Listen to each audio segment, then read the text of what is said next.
Apa kau kira aku sekejam itu, membiarkan seorang wanita tidur di lantai kamarku dengan kondisi kedinginan? Aku tidak ingin kau sakit. Kau tahu kenapa? Raka menyeringai menatap Gea lekat. Gea terdiam sejenak. Ia tidak menyangka di balik sikapnya yang menyebalkan, ternyata Tuan Raka masih bisa bersikap manis. Kenapa? Karena aku tidak ingin keluar uang banyak untuk mengobatimu, jawabnya sambil tertawa lantang. Lelaki itu berjalan ke arah tempat tidurnya, kemudian menjatuhkan tubuhnya di sana. Ya Tuhan, sebenarnya dia punya masalah apa sih? Gini amat punya suami bertopeng, sungguh langka, aneh tapi nyata. Gerutu Gea sambil menekuk wajahnya. Gea yang tadinya sempat terbuai karena kata-kata Raka yang terdengar sangat manis, tetapi setelah tahu alasan yang sebenarnya, Gea pun menjadi semakin kesal. Ayo, tidur di sini dan jangan membantah, titah Raka sembari menepuk ruang kosan di samping tubuhnya. Aku hitung sampai 3, jika kau tidak menuruti perintahku, maka kau akan tahu akibatnya. 1, 2, 3. Iya, baiklah. Sela Gea, ia bergegas bangkit dari posisinya, kemudian berlari secepat kilat dan menjatuhkan dirinya tepat di samping Raka. Sekarang Anda puas, Tuan? Kesal Gea. Bagus, aku suka gadis penurut sepertimu, saut Raka sambil mengacak pelan puncak kepala Gea yang masih menekuk wajahnya. Jangan menatapku seperti itu, ayo sekarang tidur, titah Raka kepada Gea yang terus memperhatikan dirinya sambil menjaga jarak agar Raka tidak melakukan sesuatu yang tidak ia inginkan. Baiklah. Dengan posisi yang masih menghadap Raka, Gea memeluk sebuah guling dan meletakkan guling yang ia peluk tersebut tepat di antara dirinya dan lelaki itu. Kamu kenapa sih? Kau takut? Aku perkosa ya? Baiklah sini biar aku perkosa kau sekalian.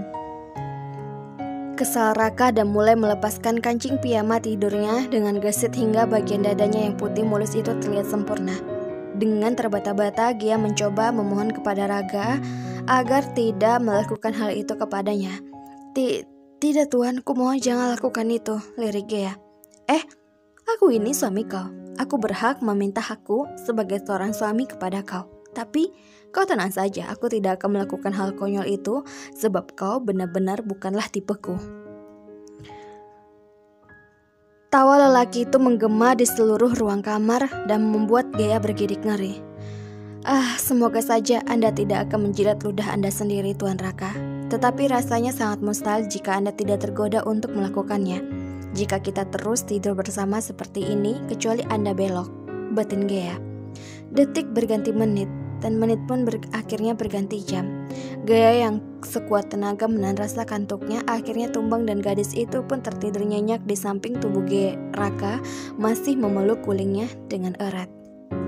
Raka tersenyum tipis sembari memperlihatkan wajah Gea yang terlihat sangat menenangkan. Hembusan nafasnya yang teratur terdengar seperti sebuah musik di telinga Raka.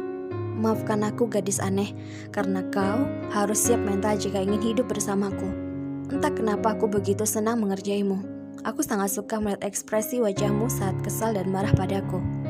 Gumam Raka sembari merapikan rambut Gea yang menutupi wajah cantiknya kemudian menyelipkannya ke samping telinga gadis itu. Selang beberapa saat, akhirnya Raka pun merasakan ngantuk yang amat sangat. Ia mulai memejamkan matanya kemudian terlelap ke alam tidurnya. Namun, baru beberapa menit Raka terlelap, tiba-tiba saja ada sesuatu yang menampar wajahnya dengan keras. Plak! Kesal Raka sembari mengelus pipinya yang baru saja terkena pukulan. Lelaki itu sontak bangkit dari posisinya dengan wajah memerah karena marah. Ia marah saat tidurnya terganggu. Namun, tiba-tiba rasa marahnya sirna dan sekarang ekspresi wajahnya terlihat sangat bingung. Bagaimana tidak, ia tengah memperhatikan sosok Gea yang kini bangkit dari tempat tidur dengan posisi tubuh seperti setan di film-film barat pada zaman dulu. Wajah yang tertekuk ke bawah dengan matanya tertutup rapat. Gadis itu tidak hentinya bergumam seperti orang yang tengah membaca mantra. Tetapi sayangnya Raka tidak tahu apa yang dikatakan oleh Gea saat itu. Gadis aneh, kau kenapa? Tanya Raka yang semakin heran. Bukannya menjawab pertanyaan Raka, Gea terus saja bergumam tidak jelas dan dilihat dari ekspresi wajahnya. Sepertinya saat itu Gea tengah marah-marah. Gadis itu melangkahkan kakinya tanpa arah dan tujuan, masih dengan posisi seperti orang manusia yang kerasukan. Raka mengelus tengkuknya. Entah mengapa saat itu seluruh bulu kuduknya sendiri berdiri. Ia merasa ruangan kamarnya yang nyaman itu mendadak menjadi angker. Apa dia kesambet ya? Apa aku harus memanggil para keamanan? Ya Tuhan, ternyata aku benar-benar telah menikahi seorang gadis aneh. Gumam Raka dengan wajah memucat. Gea menghampiri pintu kamar, kemudian membukanya. Raka yang penasaran mengikuti Gea dari belakang. Gadis itu terus melangkah hingga akhirnya ia berada di depan tangga menuju lantai bawah. Sebelah kaki Gea mengulur ke depan dan bersiap melangkah. Raka merasakan bahwa saat itu Gea sedang dalam posisi berbahaya. Walaupun sebenarnya ia masih takut, tetapi ia terpaksa harus melakukannya. Raka berlari dengan cepat kemudian menangkap tubuh gadis itu dan memeluknya dengan erat. Gea, kau cari mati ya? Kesalnya. Hah? Gea terperanjat. Akhirnya gadis itu membuka matanya dengan cepat. Apa yang aku lakukan di sini? Dan Gea kembali berteriak setelah sadar bahwa dirinya berada di dalam pelukan Raka. Raka kesal. Ia mendorong tubuh Gea hingga 1 meter jauhnya. Bukannya berterima kasih karena aku sudah menyelamatkan nyawamu, kau malah berteriak seperti itu kepadaku, ucapnya sambil mendengus kesal. Menyelamatkan aku? Oh ya Tuhan, jangan lagi, ucap Gea sambil melirik Raka yang masih kesal kepadanya. Raka melongos, kemudian kembali ke kamarnya, sementara Gea mengikutinya dari belakang dengan langkah cepat untuk menyeimbangkan langkahnya bersama Raka. Setibanya di kamar, Gea segera menghampiri Raka, kemudian meminta maaf kepada lelaki itu.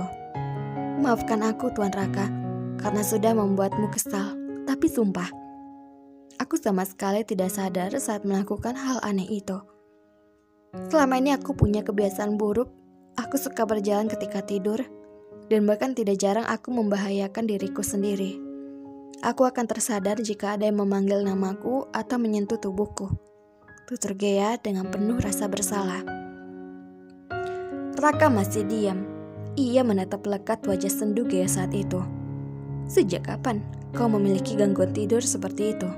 Tanya Raka. Gea terdiam sesaat sambil menundukkan kepalanya. Sejak aku masih berusia 5 tahun, setelah nenek meninggalkanku. Karena aku dari kecil dibesarkan oleh nenek dan kakekku, jawab Gea yang terdengar sangat lirih. Jika hati dan pikiranku sedang terganggu, malamnya hal ini pasti akan terjadi padaku, lanjutnya. Halo novelers semuanya, jangan kemana-mana, tetap di channel Mimin, channel Feby Vitaloka. Jangan lupa subscribe, like, dan komen, karena dukungan kalian adalah semangat Mimin untuk upload setiap harinya. Makanya itu novelers, yang banyak dong mampir di channel Mimin, biar Mimin semangat juga nih uploadnya. Bisa lebih dari 2, 3, atau bahkan seperti kemarin. Jadi jangan kemana-mana, tetap di channel Mimin. See you.